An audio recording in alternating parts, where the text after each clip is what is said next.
Good morning student. The Bihar teacher history maker के इस Facebook page पर मैं राजेंद्र कुमार आप सभी छात्र छात्राओं का फिर से स्वागत करता हूं। बच्चों, आजकल हम दो चर वाले रैखिक समीकरण पढ़ रहे हैं। दो चर वाले रैखिक समीकरण के हल करने की विधियां कल से शुरू हुई है। कल मैंने प्रतिस्थापन विधि से कैसे समीकरण को हल करते हैं उसके बारे में विस्तार पूर्वक बताया। आज उस दूसरे विधि विलोपन विधि के बारे में पढ़ेंगे। चलिए बच्चों, देखते हैं कि विलोपन विधि से हम लोग दो चर वाले रैखिक समीकरण को कैसे हल करते हैं।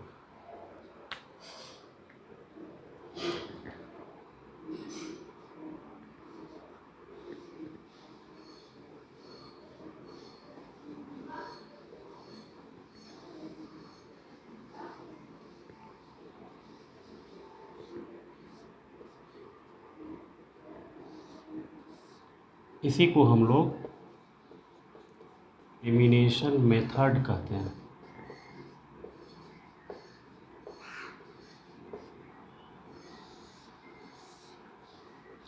एलिमिनेशन मेथड हो या आगे जो है कंपैरिजन मेथड है, क्रॉस मल्टीप्लिकेशन मेथड है, मतलब जितने प्रकार के हम लोग विधि पढ़ेंगे हम ये प्रयास करेंगे कि सभी विधि में हम इसके समीकरण के व्यापक रूप को ही लें। क्योंकि व्यापक रूप को लेकर के आप हल करना सीख जाइएगा तो आप उसके आधार पर किसी भी प्रकार के सवाल को भी बना सकते हैं। चलिए देखते हैं। a1x plus b1y plus c1 = 0। Equation first. a2x plus b2y plus c2 = 0। Equation second. ये दो समीकरण आपको दोनों व्यापक रूप से प्राप्त होगा। अब यहाँ पर आपको विलोपन विधि में करना होता है कि किसी एक पद को आपको लुप्त करना है। या तो x वाले टर्म को भी लुप्त कर सकते हैं या y वाले टर्म को भी लुप्त कर सकते हैं। लुप्त करने की क्रिया जब भी आप करेंगे किसी भी पद को, मान लीजिए अगर आपको x को लुप्त करना है, इसमें आप इसको y को लुप्त करना चाहते हैं, तो किसी को भी लुप्त करने के लिए दोनों पदों का जो गुणांक है वो समान होना चाहिए। या तो x का गुणांक समान होना चाहिए या y का गुणांक समान होना चाहिए। अगर गुणांक समान नहीं है तो समान करने का सबसे आसान तरीका इसमें है कि अगर मान लीजिए कि आप y वाले पद को लुप्त करना चाहते हैं तो y का कोफिशिएंट समीकरण 1 में b1 है, समीकरण 2 में y का कोफिशिएंट b2 है, तो इसके कोफिशिएंट से इस इक्वेशन में गुणा कर दीजिए और इसके कोफिशिएंट से इस इक्वेशन में गुणा कर दीजिए, तो यह समान हो जाता है। हम यहाँ मान के चल रहे हैं कि हमें y को लुप्त करना है, ठीक है। तो यहाँ लिखेंगे समीकरण 1 गुना b2 तथा समीकरण 2 गुना b1 करने पर। चलिए गुणा करने की क्रिया करते हैं। तो आपको b2 से करना है समीकरण 1 में, तो a1 b2 x b1 into b2 y plus b2 into c1 = 0। हमने क्या किया, इस b2 से समीकरण 1 में गुणा कर दिया, तो b2 से इसमें गुणा करेंगे तो a1 b2 इंटू x इसमें करेंगे तो b1 इंटू b2y इसमें करेंगे तो c1 इंटू b2 = 0। अब b1 से करना है आपको, इस b1 से करना है समीकरण 2 में, तो कितना हो जाएगा a2 into b1x plus b1 into b2y plus b1 into c2 = 0। ये गुणा की क्रिया संपन्न हो गई। अब गुणा की क्रिया संपन्न होने के बाद आप लुप्त होने वाले पद की स्थिति को देखिए। y को लुप्त करना चाह रहे थे शुरू से ही, तो y का कोफिशिएंट यहाँ b1 इंटू b2 हो गया और इस इक्वेशन में भी y का कोफिशिएंट b1 इंटू b2 हो गया, मतलब y का पद दोनों समीकरण में समान हो गया। लेकिन ये क्या, दोनों का चिन्ह भी समान है, इसलिए ये दोनों कैंसिल नहीं हो पाएगा। तो इसके लिए जब जिस पद को आप लुप्त करना चाह रहे हैं अगर उसका चिन्ह समान है तो उसमें आप घटाने की क्रिया करेंगे। घटाने पर तो घटाने की क्रिया जब कीजिएगा तो नीचे वाले सभी पदों का चिन्ह बदल जाएगा, प्लस है तो माइनस, यहाँ प्लस है तो माइनस, यहाँ प्लस है तो माइनस। अब ये वाला पद कैंसिल हो गया। इसमें क्या बचा? इसमें बचा a1b2x माइनस a2b1x। इसको घेर दीजिए। यहाँ पर भी प्लस b2c1 माइनस b1c2 बराबर 0। ठीक है। अब क्या करेंगे? अब इस दोनों में से x कॉमन ले लेंगे। यहाँ आगे x कॉमन ले लेंगे तो इसमें हो गया a1b2 माइनस a2b1 बंद हो जाएगा। इसको उधर ले जाइए बराबर के उस तरफ, तो उधर ले जाएंगे तो माइनस वाला प्लस हो जाएगा, प्लस वाला माइनस हो जाएगा बराबर, यह उलट जाएगा, मतलब इस तरह से हो जाएगा। b1c2 ये माइनस था तो ये आगे आ गया प्लस में, और b2c1 ये माइनस में।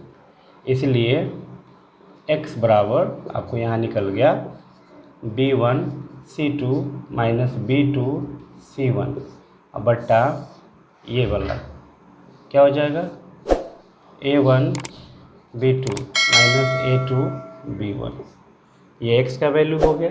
अब इस x के वैल्यू को आप क्या करेंगे? किसी भी इक्वेशन में डालिएगा तो y का निकल जाएगा। ये किसी भी पद को लुप्त कर सकते हैं, या तो x वाले पद को या y वाले पद को। कंडीशन है कि दोनों समीकरण में उस पद का गुणांक समान होना चाहिए। अगर समान नहीं है तो पहले समीकरण में x का जो गुणांक होगा उससे सेकंड में गुणा कर दीजिए, और दूसरे समीकरण में जो x का गुणांक होगा उसके पहले समीकरण में गुणा कर देने पर उसका गुणांक समान हो जाता है। एक ध्यान यहाँ रखना है। दूसरा आपको ध्यान ये रखना है कि अगर पद समान हो गए, उसके गुणांक समान हो गए, तो लुप्त होने वाले पद का चिन्ह क्या है? अगर लुप्त होने वाले पद का चिन्ह एक का प्लस दूसरे का माइनस, या एक का माइनस दूसरे का प्लस है, तो उसमें सिंपल सी बात है, उसमें आप उसको जोड़ दीजिए। यहाँ पर जो क्रिया है जोड़ने की हो जाएगी। जोड़ने की क्रिया में चिन्ह का कोई परिवर्तन नहीं होगा।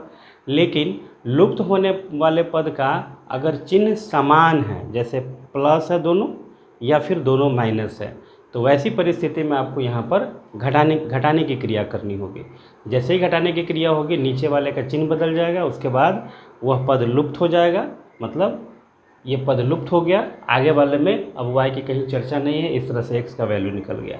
अब x का जो वैल्यू निकला, इस वैल्यू को आप इस समीकरण में या इस समीकरण में कहीं भी डाल दीजिए। तो लिखेंगे x का मान समीकरण 1 में रखने पर रख दीजिए इसमें। तो पहले समीकरण को लिखते हैं एक बार। a1x plus b1y plus c1 is equal to 0। ठीक है। अब क्या करेंगे? a1x के जगह पर ये वाला वैल्यू b1c2 c1 b2 बट्टा a1b2 minus a2b1 plus b1y plus c1 is equal to 0। ये वैल्यू रखा गया।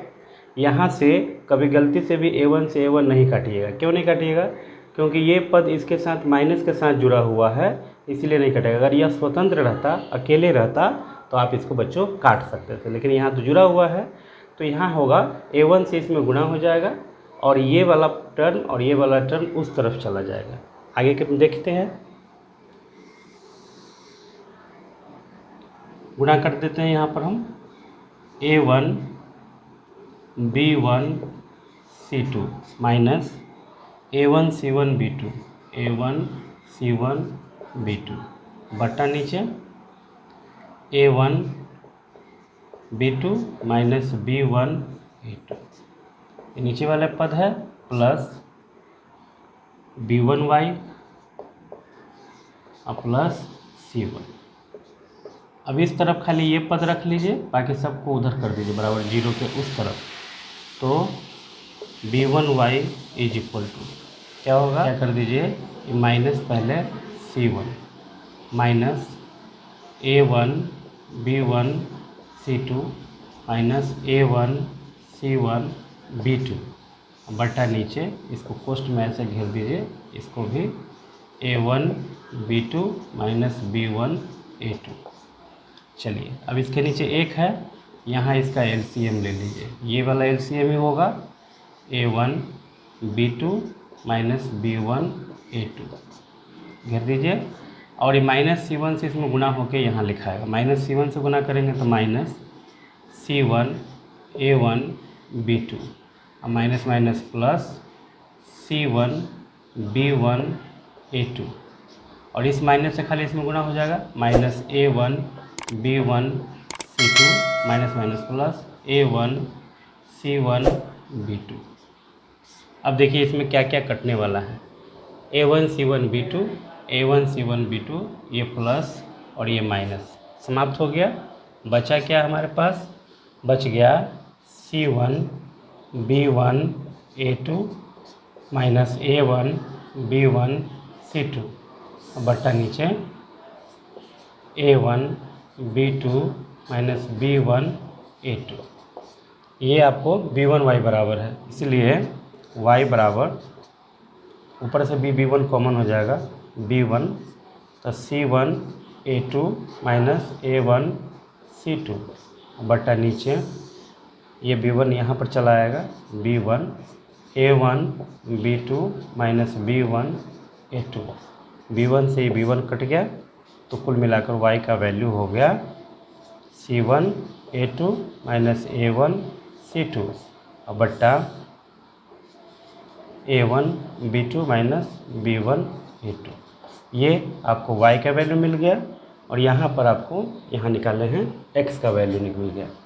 तो ये जो है बच्चों एलिमिनेशन मेथड है, विलोपन विधि है। यहाँ मैंने समीकरण के व्यापक रूप को इस विधि से हल किया है। इससे संबंधित एक उदाहरण अभी लेंगे और उसको हल करने का प्रयास करेंगे, आप इसको नोट कर लीजिए।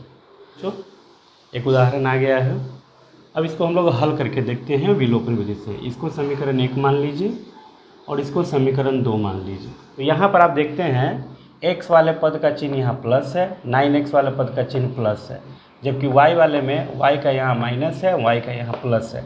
तो x वाले को लुप्त करने से ज़्यादा सुविधाजनक है कि आप y वाले पद को लुप्त कीजिए। ऐसा ही आपका चयन करने का यही तरीका होना चाहिए। तो हमको यहाँ अब हम डिसाइड कर लिए कि हमें y वाले पद को लुप्त करने हैं। तो y वाले पद को लुप्त करते समय पहले ही मैंने बताया कि दोनों का गुणांक समान होना चाहिए। तो यहाँ y का गुणांक 7 है, यहाँ y का गुणांक 2 है, असमान है गुणांक।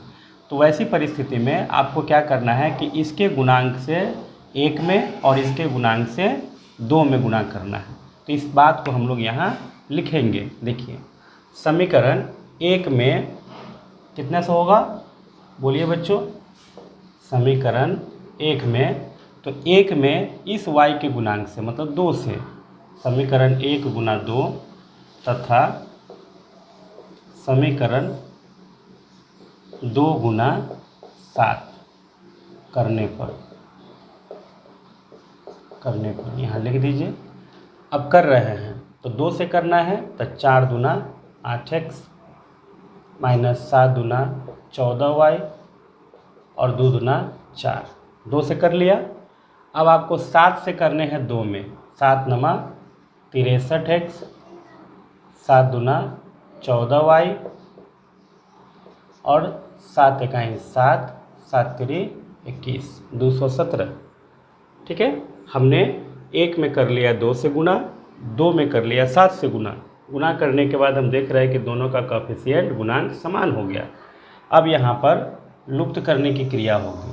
तो चूँकि लुप्त करने के क्रम में हम देख रहे हैं कि लुप्त करने वाले पद का चिन्ह असमान है, तो असमान होने पर जोड़ने पर, समान होने पर घटाने पर, तो यहाँ लिख देंगे जोड़ने पर। जोड़ने पर कोई चिन्ह में परिवर्तन नहीं होगा, ऐसे ही यह कैंसिल हो जाएगा।